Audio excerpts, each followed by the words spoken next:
రాష్ట్రంలో కోటి మంది మహిళలను కోటీశ్వరులను చేయటమే లక్ష్యంగా తమ ప్రభుత్వం పనిచేస్తోందని మహబూబ్ నగర్ ఎమ్మెల్యే శ్రీనివాసరెడ్డి అన్నారు. మహబూబ్ నగర్ జిల్లా కేంద్రంలోని శిల్పారామంలో నిర్వహించిన ఇందిరా మహిళా శక్తి విజయోత్సవ సంబరాలకు హాజరయ్యారు. మహిళా సంఘాల సభ్యులకు 1,67,00,000 వడ్డీలేని రుణాలను పంపిణీ చేశారు. ఈ సందర్భంగా ఎమ్మెల్యే మాట్లాడుతూ ముఖ్యమంత్రి రేవంత్ రెడ్డి నేతృత్వంలో మహిళల అభివృద్ధి కోసం తెలంగాణ ప్రభుత్వం ప్రత్యేకంగా పనిచేస్తుందని తెలిపారు. ఎన్నికల్లో మహిళలకు ఇచ్చిన హామీలన్నింటినీ ఒక్కొక్కటిగా నెరవేరుస్తున్నామన్నారు.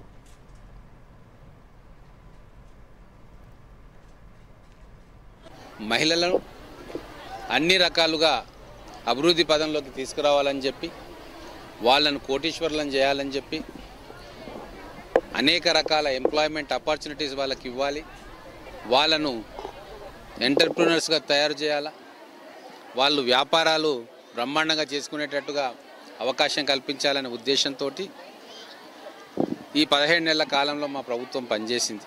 ఇందిరా మహిళా శక్తి సంబరాలని చెప్పి ప్రతి నియోజకవర్గంలో కూడా మహిళా సంఘాలను, వాళ్ళ నాయకులను, సభ్యులందరినీ పిలుచుకొని జిల్లా కలెక్టర్ గారి ఆధ్వర్యంలో, ఎమ్మెల్యేల ఆధ్వర్యంలో ఈ సంబరాలు నిర్వహించుకుంటూ ఉన్నాం.